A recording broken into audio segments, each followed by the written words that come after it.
난 제사를 지내며 유교적 성향이 강한 집안에서 태어나 자랐다.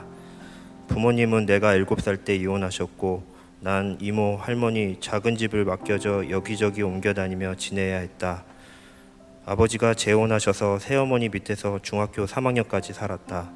할아버지는 논산에서 여러 사업체를 운영하시는 유지셨고 아버지는 그 밑에서 일을 도우셨기에 경제적으로는 어려움 없이 지냈지만 한순간에 회사가 무너져 아버지는 일본으로 피하셨다. 재혼했던 가정마저 깨져 난 또다시 작은 아버지에게 맡겨져 고등학교를 다녀야 했다. 부모님의 따뜻한 정을 못 느끼며 눈치를 많이 보며 자랐다. 공부엔 관심이 없었고 허전함을 채우기 위해 춤을 추고 다녔다. 고등학교 3년 내내 춤만 추며 지냈던 것 같다. 백댄서가 되려고 오디션까지 보았지만 공부도 춤도 어영부영하다 겨우 대전에 있는 영어학과에 진학했다. 대학을 가서도 무기력했고 학교도 제대로 다니지 않았다. 그러다 1년 후 바로 군대에 들어갔다. 무기력함은 군생활로 이어졌고 강원도 인제 산악부대였던 만큼 적응하기는 너무 어려웠다. 군생활을 적응하지 못해 심지어 영창까지 다녀왔다. 복학 이후에도 크게 생활은 나아지지 않았으며 행복하지도 않았다.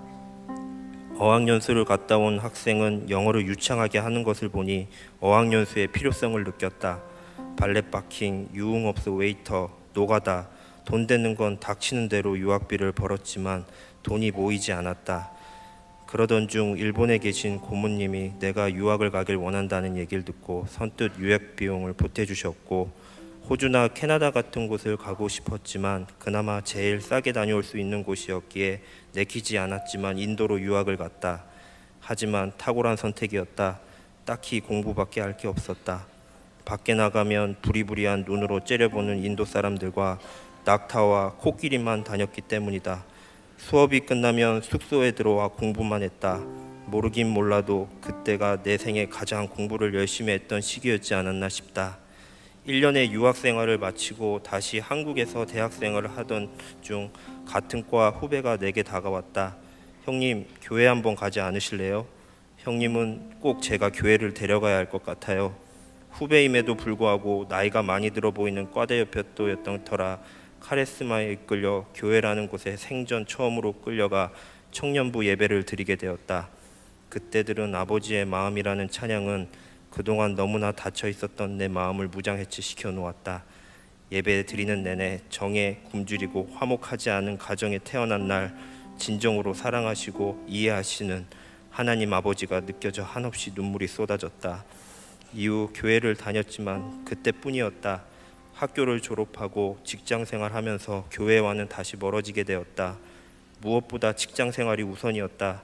열심히 노력했지만 제대로 되는 건 없었다.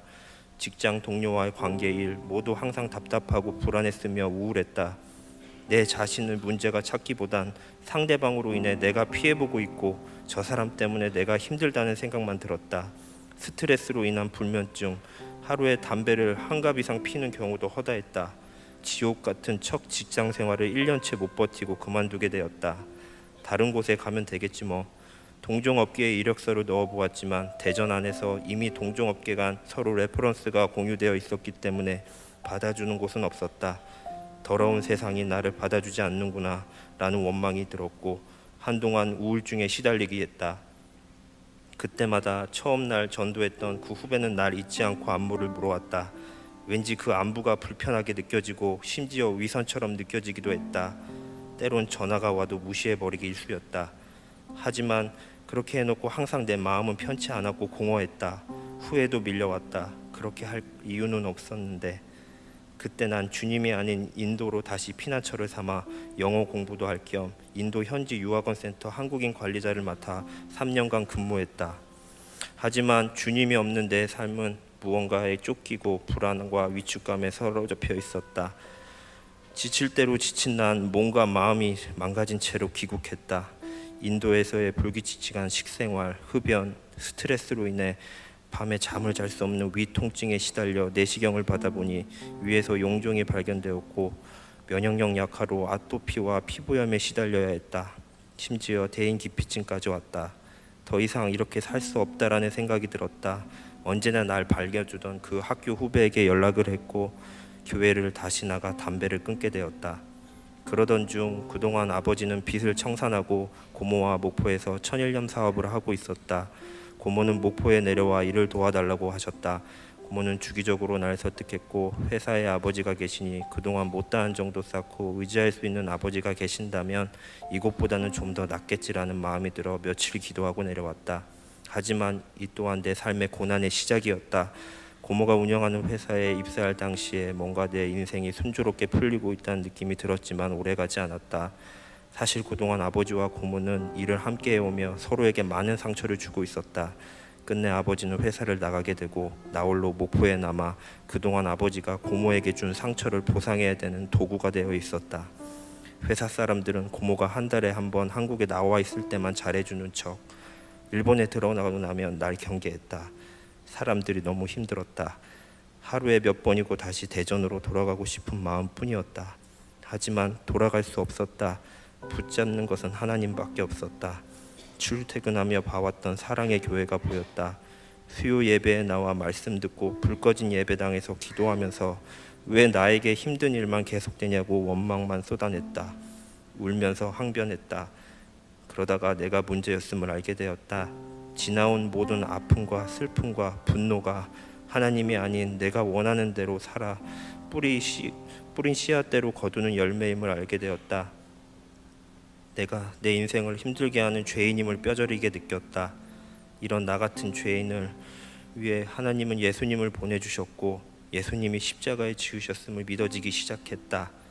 내가 뭐라고 하나님은 나를 떠나지 않으시고 버리지 않으시고 돌보시고 인도하셔서 예배의 자리, 기도의 자리에서 하나님의 사랑을 눈물로 기도했다. 백동주 목사님의 주일 설교 말씀을 통해 그동안 교회를 다녔지만 내 생각대로 살아가는 종교인이 있기에 신앙생활을 행복하지 않았음을 더 깊게 알게 되었다.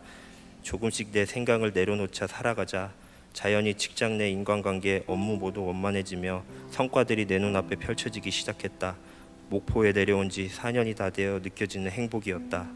힐링 캠프에서 다윗처럼 부모에게 받은 상처나 아픔이 하나님의 큰 계획 일부라는 관점으로 삶을 바라보고 극복하여 끝내 하나님의 참된 사랑의 이야기를 통해 그동안에 부모님에게 가졌던 원망과 불평들이 사라졌다.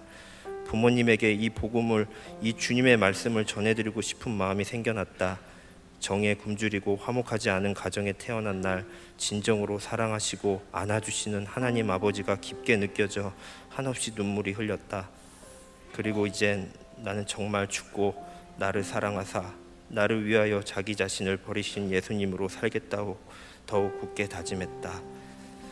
아직도 내 삶이 어떻게 펼쳐질지, 주님이 날 어디로 인도하실지 한 치 앞도 알 수 없지만 어떤 상황에서도 주께서 나와 함께 하시니 두려워하지 말라 말씀하신다. 또 앞으로 주님이 하실 일이 기대되며 설레임에 사로잡혀 하루하루를 기쁨으로 살아가고 있다. 이 모든 은혜와 사랑 예수 그리스도 주님을 항상 찬양하며 영광 돌릴 수 있는 삶이 유지되고 항상 변치 않은 믿음과 성령이 충만해 보길 기도해 본다. 아멘.